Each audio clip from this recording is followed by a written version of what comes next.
Welcome back to my channel. Thank you for joining me. Today I'll be talking about the side effects that I had from my cancer treatment. And if you're just joining me, I was diagnosed with 1B2 cervical cancer, and it was so big that they just didn't want to do surgery at that point. So I went through chemotherapy and radiation. I had quite a few side effects. I had some from the chemotherapy, which I had cisplatin. I had some from the radiation, and then I had some from my medicine, and I will get into that in more detail. With the cisplatin, it's highly known to cause nausea and vomiting. Before I would get the chemotherapy, they would give me some anti-nausea medicines, and they also gave me anti-nausea medicines at home. They told me to take it every, I think it was 4 to 6 hours. I think every 6 hours. So I had it on a timer and I took it every 6 hours. I had diarrhea. That could have been either from the cisplatin or from the radiation, so it's hard to pinpoint what was the cause of that. I did have some hair loss. Not enough for really other people to really notice, but I definitely noticed hair loss. My bangs, as you can see, are pretty thick. I could see my skin through it. Food tasted bad, especially chocolate. Chocolate, of course, is one of my favorite foods. It should be a food group. And I couldn't eat it because it tasted so bad. I had very dry skin all over my body, and it got to the point if you just scratched my skin a little bit, my nails underneath would be completely covered in dead skin. One point my mom said, "I can't take this anymore," and so she helped me get a scrub and scrub my face, and we had to do it multiple times because it was just layer after layer of dead skin coming off, and it was very dry. And just putting tons of moisturizer would help, and then all of a sudden, like an hour later, it would be all dry again and scaly and just not healthy looking. I do have tinnitus and tinnitus in my ears, and before I started treatment, I had to have a baseline for my ears done, and it was affected a little bit. My tinnitus has been around since I was 16, and so I'm used to it. However, after I had the cisplatin, it became almost more noticeable and became stronger sounding. It was harder for me to ignore it because it changed and became more aggressive in a way. So I'm still trying to deal with the newness of that aspect of it. I had weight loss. And also the radiation also caused me to go into menopause. So I am on hormone replacement therapy. I have the patch and I take an oral progesterone for that. I also had some really weird side effects. I had muscle stiffness. My arms, I couldn't straighten them. My parents would be like, "Straighten your arms," and as soon as I would straighten them, my arm would start to go in just like a relaxed position. My hands, I always had them like this. And my parents would be like, "Straighten out your hands." I would straighten them and then they would go right back. I couldn't straighten out. When I would go to bed, my legs would bend. And my mom would help me put my legs down, and then she would help me with my arms, because my arms, I couldn't get them down. And as soon as she was working on my arms, she would look down and my legs would be bent again. I couldn't change positions in bed. So there were nights where I had to get up in the middle of the night to go to the bathroom. My mom was sleeping and I didn't want to wake her up. And I would go back to the bed and I would sit down and I couldn't move. So I would just sort of lay down on my side because I just couldn't move. Pulling up my underwear was difficult. Eating was difficult. Just bringing the fork from the plate up to my mouth and chewing was extremely hard. Washing my hands, talking, anything that required movement of any part of my body was so difficult. Washing my hands, this was all I could do. I did the best that I could. It was a little scary. Have you ever had restless leg syndrome? Where you feel like you just gotta move? I felt like that all over my body. I would be sitting down, I just was uncomfortable. So then I would try to move positions, and then that was uncomfortable after like 10 seconds. I had my father scratch my back at least twice a day, because just feeling something else helped me take my mind off of the way I was feeling. I wanted to cry all the time because I felt awful, but I didn't know how my crying would affect the other people around me because they were frustrated. At one point, I couldn't take care of myself, so my in-laws and my husband took care of my kids, and my parents took care of me. And my mom would get so frustrated because she saw everything I was going through and she felt helpless. She couldn't do anything to help me.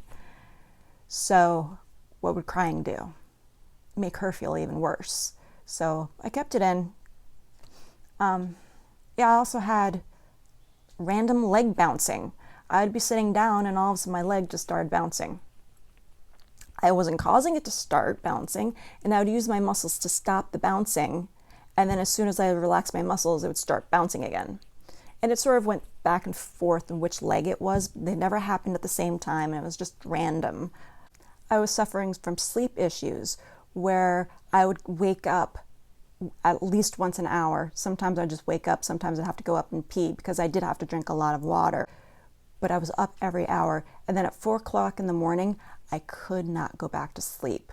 I was exhausted, but I just couldn't sleep. I would just lay there, sometimes just on my side, partially off the bed, and I just couldn't sleep. I had severe fatigue. That could have been from all three of the things going on with me.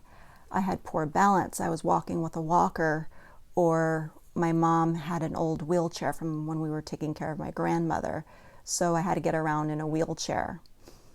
I was slow to react. Like if you were to talk to me, I can understand what you were saying, but you would talk to me and it would be like,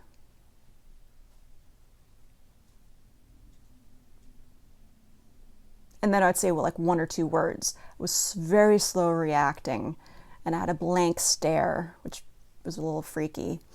So I was slow to react to people talking to me, slow to react to my muscles of any sort. I remember one time I had to call my chemotherapy doctor and I had to leave a message for the nurse. And their nurse was almost panicking on how I was reacting because it's not normal. I had a slight incontinence, but I'm not sure that was the radiation with my bladder being close to the cervix down there. And towards the end, I had really bad drooling. And I'm talking about non-stop drooling. I went through a big box of tissues in one day just trying to keep the drool from going. At that point, my very next radiation appointment was the next day, and my mom's like, something's wrong. This is not right. You have to help my daughter.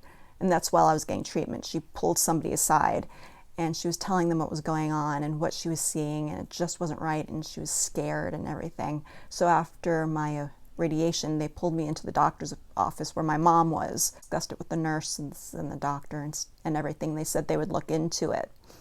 And about an hour and a half later, we got home and the nurse called my mom and said, have her stop taking the anti-nausea medicine.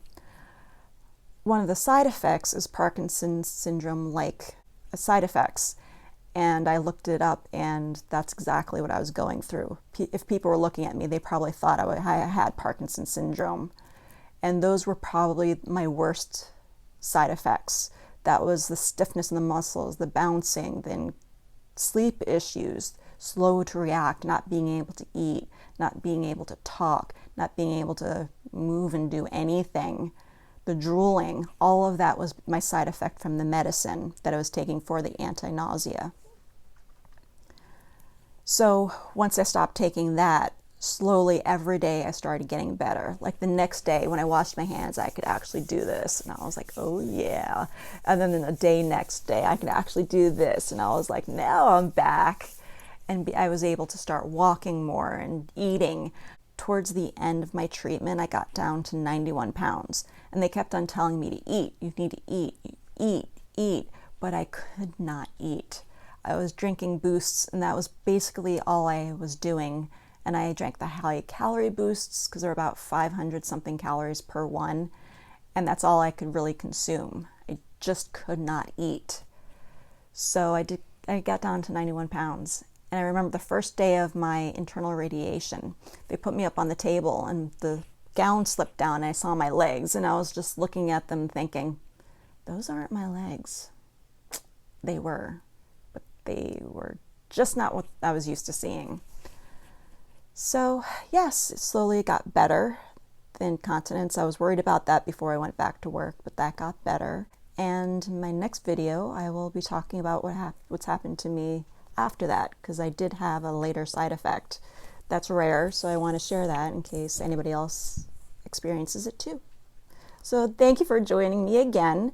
And if you haven't already, subscribe, hit the like button, make some comments, and let me know what you would like me to talk about in the future. What have you experienced? What side effects did you have? What did you have that was the worst for you? Let me know. Let's share.